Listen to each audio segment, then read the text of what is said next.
윤 작가 주석 TV 채널을 시청하시는 분들께 먼저 권고의 말씀을 드립니다. 성경이 오점이 없는 창조자 하나님의 말씀임을 증명하는 근거는 바로 성경의 예언입니다.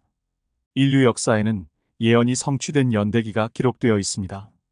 성경의 창세기 1에서 11장은 인류 문명의 발상지 메소포타미아 지대에서 최초로 인류 문명이 시작되기 이전에 약 2000년간 거성 문명이 있었다고 기록하고 있습니다. 그리고 메소포타미아 문명 이후 오늘날까지 약 4000년의 역사에서 일어날 일들을 예언했고, 더 나아가서 오늘날 하이테크 산업기술의 기하급수적인 발전이 성경의 종말론에 관한 예언을 성취하고 있다고 기록되어 있습니다. 요한계시록은 성경 전체의 예언들이 성취되는 연대기의 순서를 알려주는 책으로 성경과 인류 역사 전체를 이해하는 틀을 제공합니다. 그러므로 요한계시록을 공부하는 것은 성경과 인류 역사와 도래할 인류의 미래까지도 이해할 수 있어 매우 중요합니다. 계시록 1장 3절을 보면 성경에서 계시록은 공부하는 자에게 축복을 약속하는 유일한 책입니다. 요한계시록을 이해하기 위해서 구약 성경의 예언 중에 성취된 예언과 아직 성취되지 않은 예언에 관한 사전 지식이 필요합니다. 성경적 진리 1에서 7편까지의 영상에 계시록을 이해하기 위한 사전 지식을 요약해 놓았기 때문에 먼저 보시기를 권고합니다. 32편 적그리스도의 시대가 온다. 박해받는 유대인과 보호받는 유대인. 13장 대환란. 추가된 특징과 사실. 이 장의 목적은 아마겟돈 전쟁의 정점 사건을 다루기 전에 대환란에 관한 몇 가지 공백을 메우는 것입니다. 구약의 선지자들은 대환란에 대해 많은 것을 말했으며 모든 것을 적절하게 다루는 것은 불가능할 것입니다. 이 연구는 특정 핵심 구절로 제한될 것입니다. A. 바빌론. 앞서 여러 곳에서 언급했듯이 바빌론은 재건되어 적그리스도의 정치적, 경제적 세계 수도가 될 것입니다. 바빌론 재건과 관련된 구절은 다음 장에서 아마겟돈 전쟁과 관련하여 논의할 것입니다. 지금 주목해야 할 것은 바빌론에 관한 백과사전 기사를 보면 알 수 있듯이 바빌론에 관한 예언은 과거에 한 번도 성취된 적이 없다는 것입니다. 이러한 예언이 성취되려면 동일한 지역의 바빌론 성읍이 재건되어야 합니다. 고대 바빌론은 현재 이라크에 있습니다. 이에 대해서는 나중에 더 자세히 설명하겠습니다. B. 이스라엘과 환란. 전 세계가 대환란에 관여하겠지만 이 시기에 관한 방대한 양의 구약 성경 구절에서 알 수 있듯이 대환란은 특히 이스라엘에 영향을 미칠 것입니다. 이전에 8장 환란 전 하늘에서 일어나는 사건들에서 제시된 환란의 세 가지 목적 중 두 번째와 세 번째 목적은 유대인과 직접 관련이 있습니다. 요한계시록 주석 20편에 언급한 8장 대환란 서론을 참조. 또한 환란은 이스라엘이 7년 언약에 서명할 때까지 시작되지 않을 것입니다. 이 장에서는 이스라엘과 대환란에 관한 몇 가지 요점을 더 다룰 것입니다. 1. 이스라엘 일반인. A. 야곱의 고난의 때. 환란과 이스라엘과의 관계의 독특성은 예레미야 30장 4에서 7절에서 특히 잘 드러납니다. 여호와께서 이스라엘과 유다에 관하여 이르신 말씀이 이러하니라. 여호와가 이같이 말하노라. 우리가 떨림과 두려움의 목소리를 들었으나 화평의 목소리는 아니었느니라. 너희는 이제 물어보라. 아이로 진통하는 남자가 있는지 알아보라. 내가 보니 마치 진통하는 여인처럼 남자들이 각기 자기 손으로 허리를 짚고 모든 얼굴들이 창백하게 변하는 것은 어쩐 일이냐. 슬프도다. 그날이 크므로 어떤 때도 그와 같지 않나니 그날은 야곱의 고난의 때라. 그러나 그는 그 구원에서 구원을 받으리라. 성경에는 대환란에 대한 많은 이름이 있지만 이 구절에는 유대 민족과 직접적으로 관련된 환란, 즉 야곱의 고난의 때가 언급되어 있습니다. 그 기간에 모든 사람이 고통을 겪는 것은 사실이지만 이스라엘은 더 큰 고통을 겪을 것입니다. 그 근본적인 이유는 이스라엘이 하나님의 맏아들로서 하나님과 맺은 관계, 출애굽기 4장 22절에 있으며 따라서 이스라엘은 축복과 저주 모두에서 2배를 받게 됩니다.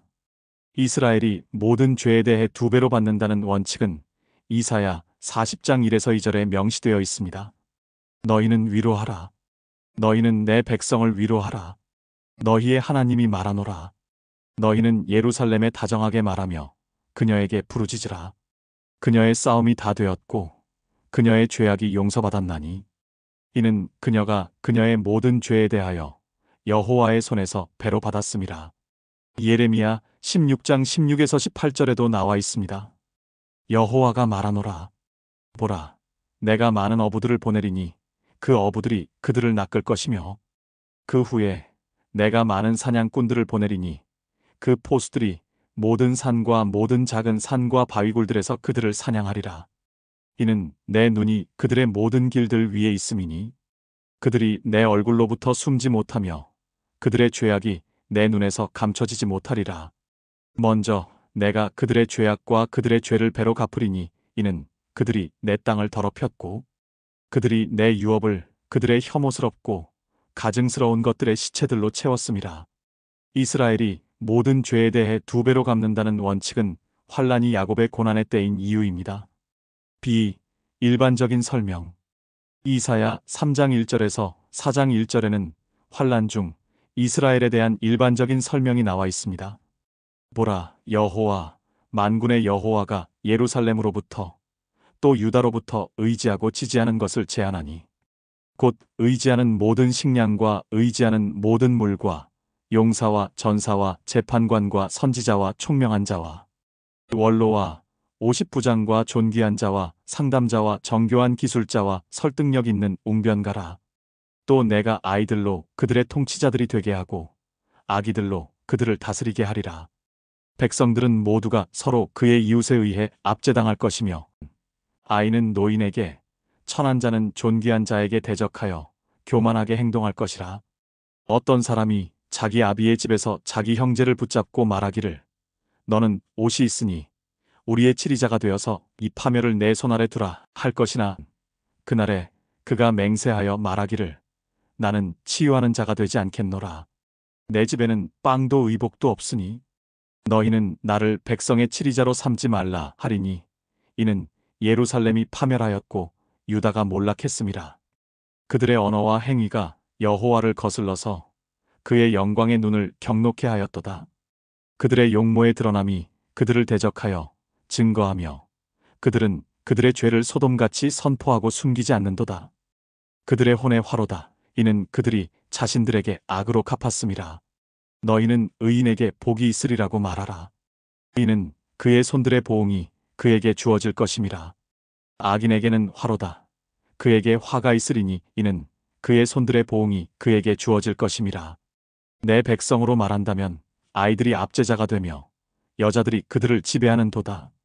오 내 백성아, 너를 인도하는 그들이 너로 탈선하게 하여 너의 진로를 멸망시키는도다. 여호와가 변론하러 일어서고 백성을 심판하러 일어서는도다. 여호와가 자기 백성의 원로들과 그 통치자들과 함께 심판하러 들어오나니 이는 너희가 포도원을 먹어버렸으며 너희 집에는 가난한 자에게서 약탈한 물건이 있음이라. 어찌하여 너희가 내 백성을 부수어 조각내며 가난한 자의 얼굴을 으깨느냐. 만군의 여호와 하나님이 말하노라. 또 여호와가 말하노라. 시온의 딸들이 교만하며 내민 목과 음탕한 눈으로 걸으며 그들이 다닐 때는 종종 걸음을 치며 밭에서는 짤랑짤랑 소리를 내는도다. 그러므로 여호와가 시온의 딸들의 정수리를 딱지가 생기게 칠 것이요 여호와가 그들의 은밀한 부분들을 드러내리라. 그날에 여호와가 그들의 발목에 소리나는 장식물의 치장과 머리 망사들과 달같이 둥근 장신들과 목걸이들과 팔찌들과 목도리들과 모자들과 발목 장신들과 머리띠들과 향함들과 귀고리 부적들과 반지들과 코고리들과 예복들과 겉옷들과 머리 수건들과 머리털을 곱슬거리게 하는 핀들과 손거울과 가는 베옷과 두건과 너울을 제하리라. 그때 썩은 냄새가 향기를 대신할 것이요 끈이 허리띠를 대신하며 대머리가 숱한 머리털을 대신하고 굵은 베옷이 값비싼 옷을 대신할 것이며 그 을림이 아름다움을 대신하리라. 내 사람은 칼에 쓰러질 것이요 내 용사는 전쟁에서 쓰러지리라. 시온의 성문은 슬퍼하며 애곡할 것이요 황폐한 시온은 땅바닥에 대신하리라. 그날에는 7 여인이 한 남자를 붙잡고 말하기를 우리가 우리의 빵으로 먹고 우리의 옷으로 입으리니 단지 우리가 당신의 이름으로 불리게만 하여 우리의 수치를 제하게 하라 하리라. 1에서 15절은 환란이 유대 지도자들에게 미친 영향을 설명합니다. 이유는 나중에 설명할 것입니다. 이어서 3장 16절에서 4장 1절에는 유대인 여성들에게 미치는 영향에 대한 설명이 나옵니다. 그들의 사치품이 제거되고 3장 16에서 24절 유대인 남성 1명당 유대인 여성 7명이 될 때까지 남성 인구가 급격히 감소할 것입니다. 3장 25절에서 4장 1절 시 여호와의 날 구절들 대환란과 이스라엘을 직접적으로 연관시키는 여호와의 날 구절은 5구절이 있습니다. 첫째, 에스겔 13장 1에서 7절은 환란의 거짓 유대인 선지자와 관련하여 여호와의 날을 묘사합니다. 인자야, 너는 예언하는 이스라엘의 선지자들을 대적하여 예언하되 그들 자신의 마음에서 나오는 대로 너는 여호와의 말씀을 들으라고 예언하는 자들에게 말하라. 여호와 하나님이 이같이 말하노라. 그들 자신의 영을 따르고 아무것도 보지 못하는 어리석은 선지자들에게 화가 있도다. 오 이스라엘아, 너의 선지자들은 사막에 있는 여우들 같으니라. 너희는 성벽이 무너진 곳에 올라가지도 아니하였으며 여호와의 날에 전쟁에 대비하려고 이스라엘 집을 위하여 장벽을 만들지도 아니하였도다. 그들은 허망한 것과 거짓된 점괘를 보고 말하기를 여호와께서 말씀하셨다 하였으나 여호와께서는 그들을 보내지 아니하셨으며 그들은 다른 사람들로 그 말을 확고하게 하기를 바라게 하였도다. 너희가 말하기를 여호와께서 그것을 하셨도다 하였으나 나는 말하지 아니하였도다. 너희가 헛된 환상을 본 것이 아니며 너희가 거짓 점괘를 말한 것이 아니냐. 이스라엘 가운데 거짓 선지자가 많아지면 스가랴 13장 2에서 6절에 묘사된 대로 대대적인 정화가 필요할 것입니다. 만군의 여호와가 말하노라. 그날에 내가 그 땅에서 그 우상들의 이름을 끊으리니 그리하면 그들이 더 이상 기억되지 아니하리라. 내가 또한 선지자들과 더러운 영을 떠나게 하리라. 어떤 자가 여전히 예언하게 되면 그를 낳은 그의 아비와 그의 어미가 그에게 말하기를 너는 살지 못하리니 이는 내가 여호와의 이름으로 거짓말을 함이라 할 것이며 그를 낳은 그의 아비와 그의 어미는 그가 예언할 때 그를 찌르리라. 그날에 선지자들은 자기가 예언했을 때 각기 자기의 환상을 부끄러이 여길 것이며 또한 그들은 속이기 위한 털옷도 입지 아니할 것이라. 오히려 그는 말하기를 나는 선지자가 아니요 나는 농부라. 이는 사람이 내가 어렸을 때부터 소를 지키도록 가르쳤음이라 하리라. 어떤 자가 그에게 말하기를 내 손에 이 상처들은 무엇이냐 하면 그가 대답하기를 그것들은 내 친구들의 집에서 받은 상처라 하리라.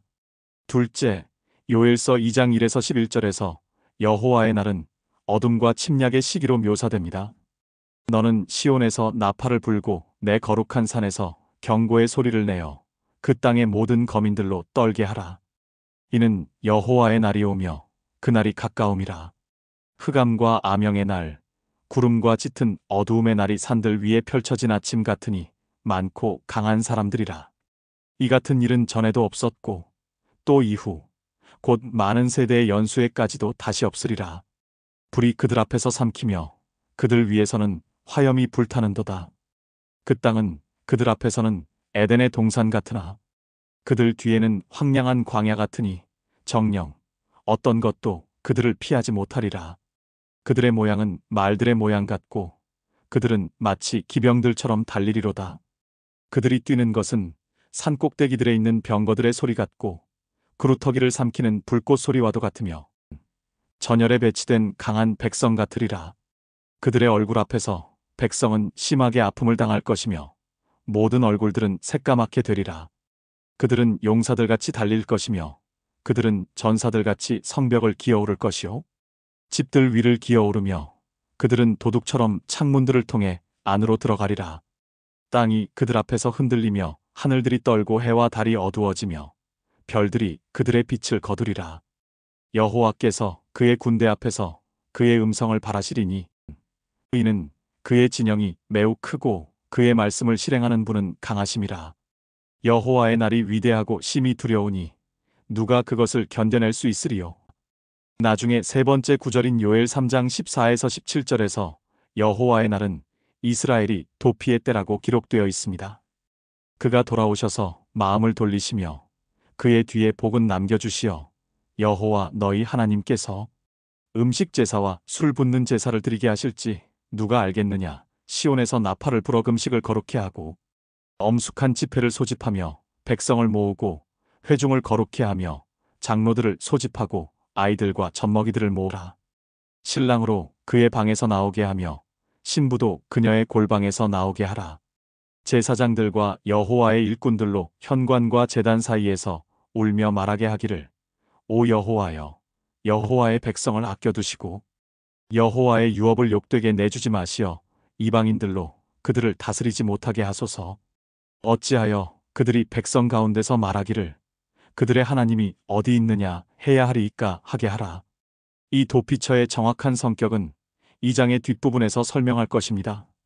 넷째, 아모스 5장 18에서 20절에서 여호와의 날은 다시 어둠의 때이자 누구도 당면한 심판을 피할 수 없는 때로 묘사됩니다. 여호와의 날을 바라는 너희에게 화로다. 그것이 너희에게 어떤 결말이 되겠느냐. 여호와의 날은 어두움이지 빛이 아니니라. 마치 사람이 사자를 피했다가 곰을 만나거나 집에 들어가 손을 벽에 기대었다가 뱀에게 물린 것과 같도다. 여호와의 날이 어둡게 되지 않겠으며 빛이 없게 되지 않겠느냐. 너무 어두워 그 안에 밝음이 없지 않겠느냐. 다섯째, 스파냐 1장 7에서 13절에서 여호와의 날은 예루살렘에 특히 무겁게 임하는 것으로 묘사됩니다. 주 여호와의 면전에서 잠잠하라. 이는 여호와의 날이 가까움이요. 이는 여호와가 한 희생을 예비하고 그가 그의 손님들을 청하였음이라. 여호와의 희생의 날이 오리니 내가 고관들과 왕의 자녀들과 이방의 예복으로 옷 입은 모든 자들을 벌할 것이라. 그날에는 내가 또한 문턱을 뛰어넘어 폭력과 속임수로 자기 주인의 집을 채운 자들을 다 벌하리라. 여호와가 말하노니 그날에 물고기 문으로부터 부르짖는 소리가 둘째 문으로부터는 곡성이 작은 산들로부터는 크게 무너져 내리는 소리가 있으리라. 너희 막테스의 거민들아 애곡하라. 이는 장사하는 백성이 모두 멸망되고 은을 지닌 자들이 다 끊어졌음이라. 그때에는 내가 촛불들을 가지고 예루살렘을 샅샅이 뒤져 찢기같이 가라앉은 사람들을 벌하리니 그들의 마음에 말하기를 여호와께서는 선도 행하지 아니하시고 악도 행하지 아니하시리라 하는도다. 그러므로 그들의 제사는 전리품이 되고 그들의 집들은 황폐하게 되리라. 또 그들이 집들을 지어도 그곳에 거하지 못하며 그들이 포도원을 만들어도 그 포도주를 마시지 못하리라. D. 세계적인 반유대주의. 대환란을 전 세계적인 반유대주의의 시기로 설명하는 핵심 구절은 마태복음 24장 9에서 28절에 있습니다. 이 구절은 요한계시록 주석 27편의 11장 환란 중기에서 이미 자세히 다루었기 때문에 여기서는 요약만 하면 됩니다. 마태복음 24장 9에서 14절은 환란 전반기의 사건을 설명합니다. 9에서 12절에는 일반적인 설명이 나와 있고 13절에는 환란이 끝날 때까지 견디는 유대인은 구원을 받을 것이라고 약속하고 있습니다. 이 사실은 다음 장에서 설명할 것입니다. 그런 다음 14절에는 14만 4천 명의 유대인의 설교에 대한 설명이 나옵니다. 15에서 28절은 환란의 후반부를 묘사합니다. 15절에서는 멸망에 가증한 것이 선포되고 16에서 20절에서는 도피하는 유대인들에 대한 설명이 이어집니다. 대환란은 21에서 22절에서 반유대주의의 시기로 23에서 26절에서는 거짓 종교와 거짓 선지자의 시기로 묘사하고 있습니다. 이 구절은 27에서 28절의 재림으로 마무리됩니다. 이 이스라엘과 사탄. 스가랴 3장 1절은 사탄이 항상 유대인에 대해 특별한 적대감을 가지고 있다고 지적합니다. 요한계시록 12장 1에서 17절은 환란 중 이스라엘과 사탄의 관계를 설명하는 중심 구절입니다. 당시에는 유대인을 완전히 멸절시키기 위해 사탄이 조직적으로 벌이는 전면적인 전쟁이 있을 것입니다. 이 역시 이전에 요한계시록 주석 27편에서 11장 환난 중기의 사건에서 살펴본 바 있으므로 여기서는 개략적으로 설명하는 것으로 충분합니다. 1에서 5절은 메시아의 탄생부터 승천까지의 역사적 요약입니다. 6절은 마태복음 24장 16에서 20절과 마찬가지로 도피 중인 이스라엘을 묘사합니다. 도피하는 유대인의 모습에 이어 7에서 12절에서 그 이유를 설명합니다. 사탄이 땅으로 쫓겨나 유대인들을 멸절시키기 위해 출발할 것입니다. 13에서 14절은 이스라엘이 도피 중인 6절에 대해 더 자세히 설명합니다. 마지막으로 15에서 17절에서는 유대인, 특히 믿는 남은 자들에 대한 사탄의 핍박을 설명하면서 구절이 마무리됩니다. F. 최종 결과. 사탄은 유대인들을 어느 정도까지 멸절시키는데 성공하는가? 스가랴 13장 8에서 9절에 답이 나와 있습니다. 여호와가 말하노라. 온 땅에서 3분의 2가 끊어지고 죽을 것이나 3분의 1은 거기 남으리라. 내가 그 3분의 1을 불로 통과하게 해서 은을 정련하듯이 그들을 정련할 것이며 금을 단련하는 것처럼 그들을 단련하리라. 그들이 내 이름을 부르리니 내가 그들을 들으리라. 내가 말하기를 이는 나의 백성이라 할 것이요 그들은 말하기를 여호와는 나의 하나님이시라 할 것이라. 히틀러 치하의 홀로코스트에서 전 세계 유대인 인구의 3분의 1이 사망했습니다. 사탄이 통제하고 힘을 실어주는 적그리스도의 잔혹한 박해로 유대인 인구의 3분의 2가 죽을 것입니다. 이것은 유대인 역사상 가장 크고 극심한 유대인 박해가 될 것입니다. 지. 이스라엘과 미카엘. 미카엘은 대천사일 뿐만 아니라 이스라엘에 배정된 수석 왕자이자 수호천사이기도 합니다. 계시록 12장 7에서 12절에서 사탄을 세 번째 거처에서 쫓아낼 사람은 미카엘입니다. 그러나 환난 중에 미카엘과 이스라엘의 관계를 지적하는 핵심 구절은 다니엘 12장 1절입니다. 그때 미카엘이 일어서리니 이는 내 백성의 자손을 위하여 일어서는 위대한 통치자라. 또 고난의 때가 있으리니 그것은 민족이 생긴 이래로 그때까지 결코 없었던 것이라. 그때 내 백성이 구제될 것이니 곧 그 책에 기록되어 발견될 모든 자이라. 이스라엘이 살아남을 것이라는 사실은 대천사와 미카엘 왕자의 사역 때문입니다. H. 유대인의 네 무리. 대환란 기간 유대인 무리에는 네 가지 무리가 있을 것이며 그중 세 무리는 앞서 언급했습니다. 첫 번째 무리는 배교한 유대인이라고 할 수 있습니다. 이들은 다니엘 9장 27절의 많은 사람으로 환란이 시작될 7년 언약에 들어갈 것입니다. 이들은 민족의 약 3분의 1을 차지할 것이며 환란의 전 세계적인 박해 속에서 죽게 될 것입니다. 두 번째 무리는 14만 4천 명의 유대인으로 알려져 있습니다. 이들은 환란에서 살아남을 3분의 1에 속해 있습니다. 이들은 교회 휴거 후 얼마 후에 구원받고 봉인될 유대인들입니다. 그들은 환란 전반기에 전 세계적으로 부흥을 일으키는 전도자가 될 것입니다. 세 번째 무리는 다른 유대인 신자들이라고 할 수 있습니다. 이들은 14만 4천 명이나 두 증인의 전파 또는 다른 방법으로 복음을 듣게 되지만 그 숫자에 포함되지 않은 유대인입니다. 요한계시록 7장 9절의 모든 사람에는 이스라엘도 포함되어야 합니다. 요한계시록 7장 9에서 17절의 문맥은 1에서 8절의 14만 4천에 이어서 나오기 때문에 후자의 유대인들은 14만 4천에 포함되지 않습니다. 이 다른 유대인 신자 중 일부는 순교할 것이기 때문에 일부는 3분의 2의 범주에 속하고 다른 일부는 3분의 1의 범주에 속할 것입니다. 네 번째 무리는 충실한 남은 자라고 불립니다. 이들은 환난 후반기에 관여하는 핵심 무리이기 때문에 다음 부문에서 별도로 다룰 것입니다. 이 충실한 남은 자, 충실한 남은 자란 누구인가 관련된 모든 구절에 근거하여 이 무리는 환란에서 살아남을 민족의 3분의 1의 대다수를 차지할 것입니다. 환란 기간 내내 그들은 예수님의 메시아 되심에 관한 한 불신자이며 적그리스도에 관한 한 불신자가 될 것입니다.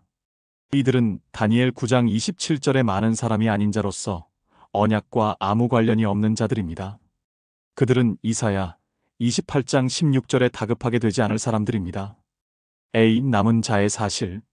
남은 자가 살아남을 것이라는 사실은 이사야 10장 20에서 23절에 나와 있습니다. 그날에 이스라엘의 남은 자들과 야곱의 집에서 도피한 자들은 더 이상 자기들을 친자에게 의탁하지 아니하고 참으로 여호와 곧 이스라엘의 거룩한 분께 의탁하리라. 남은 자들이 곧 야곱의 남은 자들이 능하신 하나님에게로 돌아오리라. 내 백성 이스라엘의 바다의 모래 같을지라도 그들 중에 남은 자만이 돌아오리니 작정된 멸망이 의로 넘치리라. 이는 만군의 여호와 하나님이 온 땅 가운데서 멸망을 이룰 것임이니 이미 작정된 멸망을 이루리라. 20절은 이스라엘의 나머지와 달리 더 이상 의지하지 않을 것이라고 말합니다. 이스라엘에 엄청나게 고통을 준 자, 즉 적 그리스도가 아니라 이스라엘의 거룩한 자에게 의지할 것이라고 말합니다. 이 유대인들은 처음부터 하나님을 신뢰하겠지만 처음에는 그것이 반드시 메시아 예수에 대한 믿음은 아닐 것입니다. 그런 다음 21절에서 이사야는 궁극적으로 그들이 이스라엘의 하나님께로 돌아갈 것이며 이는 메시아 예수를 믿는 믿음으로만 이루어질 수 있다고 선언합니다. 이 2절은 유대인의 인원수에도 불구하고 오직 남은 자만이 하나님께로 돌아올 것이라고 지적합니다. 22b에서 23절은 남은 자들이 살아남을 온 땅에 멸망이 결정된 것에 관하여 이야기합니다. 여기에 사용된 단어는 이사야 28장 22절에서 환란이 시작되는 7년 언약의 서명과 함께 결정된 멸망이 선포되는 것과 거의 동일합니다. 이 두 이사야 구절을 종합해보면 남은 자들은 환란 중에 유대인들에 대한 박해와 땅의 엄청난 멸망 속에서도 살아남을 것이 분명합니다. 따라서 그들은 여기와 이사야 4장 2절, 37장 31에서 32절, 요엘 2장 32절, 오바댜 17장에서 이스라엘의 도피자라고 불립니다. 남은 자의 보호. 이사야의 또 다른 부분은 이사야 41장 8에서 16절에 하나님께서 남은 자와 함께 하심으로 남은 자를 보호하신다는 내용을 기록하고 있습니다. 그러나 이스라엘, 내가 택한 야곱, 내 친구 아브라함의 씨야, 너는 나의 종이라. 내가 너를 땅 끝들에서부터 취하였고 거기에 우두머리들로부터 너를 불러서 내게 말하기를 너는 나의 종이라. 내가 너를 택하였고 버리지 아니하였도다 하였노라. 너는 두려워 말라. 내가 너와 함께함이라. 내가 내 하나님임이라. 내가 너를 강건하게 하리라. 정령, 내가 내 의의 오른손으로 너를 높이리라. 보라, 내게 노했던 모든 자들이 수치와 욕을 당하리라. 그들은 하찮은 것 같이 될 것이요 아무것도 아닌 것처럼 되리라. 이는 나 여호와 너의 하나님이 내 오른손을 붙들고 내게 말하기를 두려워 말라. 내가 너를 도우리라 할 것임이라. 너 벌레 야곱아, 두려워 말라. 너희 이스라엘 사람들아, 내가 너를 도우리라. 여호와 곧 이스라엘의 거룩한 분인 너의 구속주가 말하노라. 보라, 내가 너로 이가 날카로운 새 타작기구를 삼으리니 내가 산들을 쳐서 부스러기로 만들 것이며 회오리 바람이 그들을 흩을 것이라. 내가 여호와를 즐거워할 것이며 이스라엘의 거룩한 분을 자랑하리라. 가난하고 궁핍한 자들이 물을 구하는데 물이 없어서 그들의 혀가 갈증으로 덮이면 나 여호와가 그들을 들을 것이며 나 이스라엘의 하나님이 그들을 버리지 아니할 것이라. 이것은 유대인을 멸망시키려고 사탄이 전쟁하는 동안 엄청난 박해 가운데서 남은 자를 보존하겠다는 약속입니다. 남은 자를 위한 준비. 짐승의 표 없이는 누구든지 사고 파는 것이 금지되어 있는데 하나님께서는 남은 자를 어떻게 보존하고 공급하실 것인가? 이사야는 이 점에 관해 많은 것을 말하고 있습니다. 이사야는 41장 17에서 20절에서 충실한 남은 자에 대한 이사야의 일반적인 명칭인 가난한 자와 궁핍한 자라는 단어를 결합하여 다음과 같이 말합니다. 가난하고 궁핍한 자들이 물을 구하는데 물이 없어서 그들의 혀가 갈증으로 덮이면 나 여호와가 그들을 들을 것이며 나 이스라엘의 하나님이 그들을 버리지 아니할 것이라. 내가 높은 곳에 강들을 열 것이며 골짜기들 가운데 샘들을 열 것이라. 내가 광야로 물의 웅덩이를 만들겠으며 마른 땅으로 물의 근원이 되게 하리라. 내가 광야에다 백향목과 시타나무와 도금향나무와 기름나무를 심겠으며 내가 사막에다 전나무와 소나무와 상자나무를 함께 두리니 여호와의 손이 이 일을 이루었고 이스라엘의 거룩하신 분이 그것을 창조하신 것을 그들이 함께 보고 알며 헤아리고 깨달을 것이라. 신의 광야에서 하나님께서는 이스라엘에 기적적으로 음식과 물을 공급하셨습니다. 유대인들이 광야로 도피하는 환란 중에 다시 그렇게 하실 것입니다. 이러한 기적적인 공급으로 인해 유대인들은 하나님과의 관계를 재고하게 될 것입니다. 또 다른 구절에서 이사야는 하나님께서 충실한 남은 자들에게는 공급하시는 반면 남은 자가 아닌 사람들에게는 공급을 보류하시는 방법을 보여줍니다. 이 구절은 이사야 65장 8에서 16절에 있습니다. 여호와가 이같이 말하노라. 포도송이에 새 포도주가 보이면 누가 말하기를 그것을 상하게 말라. 이는 복이 그 안에 있음이라 하는 것 같이 나도 내 종들을 위하여 그들 모두를 상하게 하지 아니하리라. 내가 야곱에게서 씨를 내고 유다에게서 내 산들의 상속자를 내리니 나의 택한 자가 그것을 유업으로 받고 내 종들이 거기에 거하리라. 샤론이 양떼의 우리가 되겠고 아콜 골짜기는 소떼가 눕는 자리가 되며 나를 찾는 내 백성을 위한 자리가 되리라. 그러나 너희는 여호와를 버린 자들이며 나의 거룩한 산을 잊어버리고 그 군대를 위하여 식탁을 마련하며 그 수대로 술을 제물로 제공하는도다. 그러므로 내가 너희를 칼로 나누리니 너희 모두가 살육자에게 굴복하리라. 이는 내가 불러도 너희가 대답하지 아니하며 내가 말하여도 너희가 듣지 않았고 오히려 내 목전에서 악을 행하며 내가 즐거워하지 아니하는 일을 택하였음이라. 그러므로 여호와 하나님이 이같이 말하노라. 보라, 나의 종들은 먹을 것이나 너희는 굶주리리라. 보라, 나의 종들은 마실 것이나 너희는 목마를 것이라.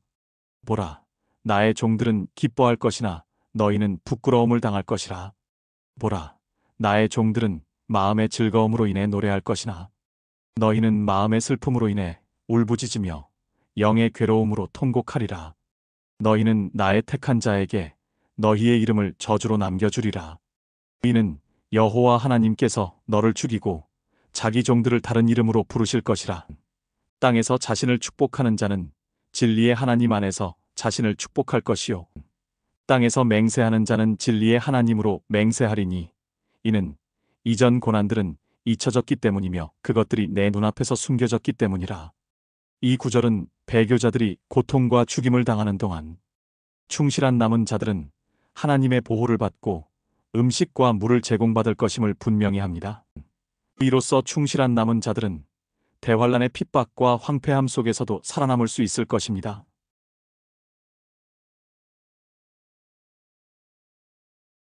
성경이 창조주 하나님의 말씀임을 증명해 주는 것은 바로 예언입니다. 구독과 알림을 설정해 놓으시면 매주 일요일 오후 7시에 올리는 요한계시록 주석을 보실 수 있습니다.